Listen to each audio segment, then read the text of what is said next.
And the next topic is the storage structures. The storage structures are playing an important role in the computer system, where you have come across basically two categories of storages. There are two categories of storage. If you write here storage, it has two classes. This is called as primary storage, primary and secondary. Okay, so primary storages are nothing but the mandatory storage without which you cannot proceed, and secondary storage is like a storage structure which we can use. We refer for storing data permanently. Okay, so this is mandatory storage, primary storage, secondary storage. So can you just tell me, like, what are the examples of primary storage? Do you have any example of primary storage? RAM. Do you know what? RAM, sir. RAM. Okay, so yes, so this this particular primary storage basically is being divided into two parts. This is called as RAM, and second is called as ROM. Yes, sir. Okay, so RAM stands for random access memory. Random access memory. And ROM stands for Read only. Memory. This ROM has a further this ROM is being further classified as programmable read-only memory, erasable programmable read-only memory, EPROM, and so it is like this. Okay, so programmable read-only memory, erasable programmable read-only memory, and electrically erasable programmable read-only memory. Right, EPROM. So this you have this particular structure, this particular concept you have learned into your graduation first year, right? Graduation first, where you have learned about computer fundamentals. Okay, there you have learned this. But the interesting part is this particular ROM read-only memory has a significant importance as far as your startup routines are considered, right? So this is called as this is where you can have you can take an example, BIOS. Can anybody tell me the example long form of BIOS? Basic input output system. Basic input output. Okay. Yeah, this is a basic input output system.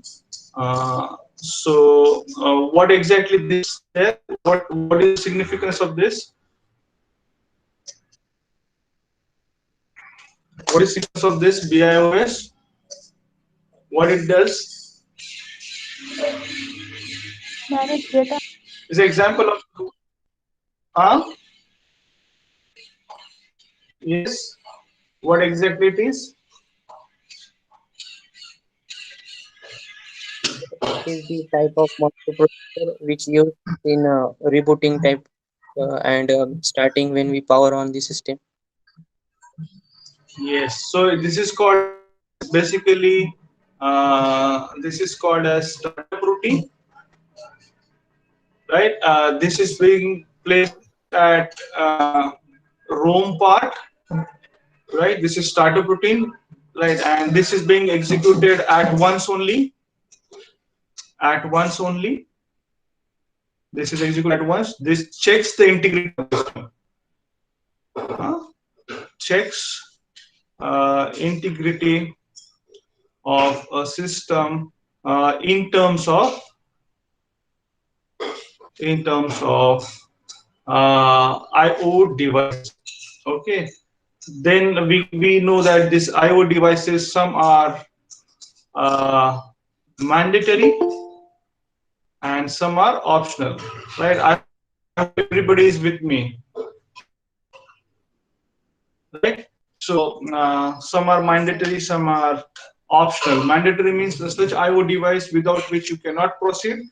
Optional means like, okay, they that, like, if they are connected still, that has no impact, and if they are not connected, that is also being considered.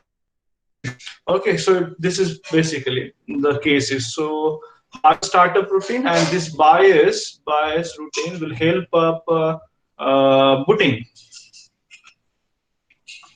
up. Okay, this helps us in booting up. Okay, what do you understand by booting? Can anybody tell me? Yes, what is booting?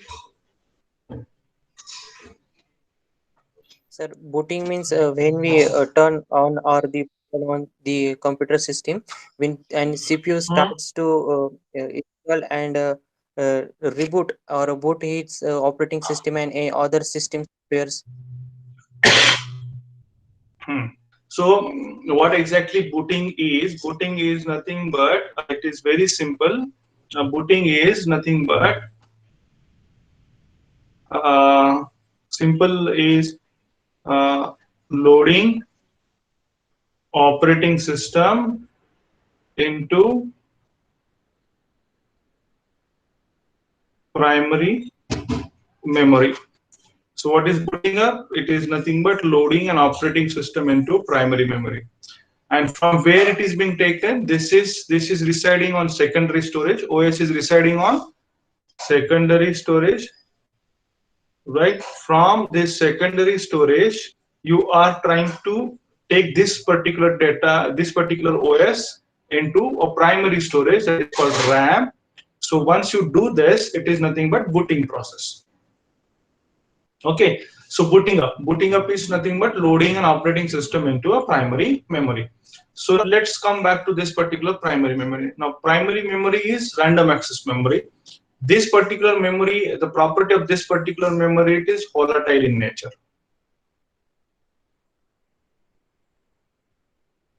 Okay, by volatile means what? You cannot store data permanently, right? You cannot store data permanently. Okay, and this is particularly referred in a matrix structure. Okay, this is particularly referred into a matrix structure that we have seen, like, okay, this is the memory, something like this, and every memory location is addressable. Right, this is the important fact which you need to understand, that once you have one memory location, access to one memory location, you can traverse entire memory. Okay, so this is important. So you have, like, say this is m by n. So you have m by n matrix array structure, and this can be accessed. So it is really very important to understand this particular storage structures, that the storage structure is being divided into a primary and secondary memory. Primary memory is secondary storage. Storage is particularly which refers to the storing data permanently. So they are actually particularly this secondary storages are non-volatile in nature. Non-volatile, it means that the data whatever is being stored, it is in terms of files. Whatever the data that you are going to store onto a non-volatile structure, it is basically in terms of files only. And whatever the thing that you present it onto a RAM is a raw, is raw data, right? And what onto this particular file called as processed one. This is processed information. So this you need to understand. So RAM holds raw data, and secondary storage, that is non-volatile storage, stores the data permanently in terms of files, and files are nothing but processed information. So the main memory is a large storage media that you can access directly. This is particularly called as disk. This is particularly called as disk. Okay, so it is random, particularly also it's sorry, right. So it's a main memory. So this is mandatory. This is going to be main memory. Sir, your voice is breaking. Memory. Yeah. So main memory is only the large storage media that the CPU can access directly. It's random access, and typically it is volatile. Okay. So how this is random access? As I said, that primary memory is of matrix structure. Either you can access it sequentially also, or you can access it randomly also onto a primary memory. Right. Just to take an access, just to take a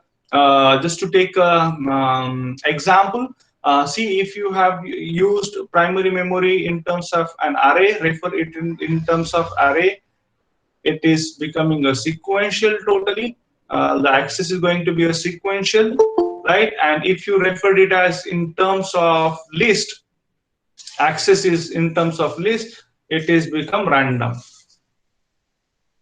Okay, so means what? Random in terms of allocation, huh? Randoms in terms of allocation, but sequential in terms of access. Okay, so list is random in terms of allocation and sequential in terms of access. Array is sequential in terms of allocation also, and in terms of access also. So sequential in terms of allocation and access. Okay, so this you need to understand.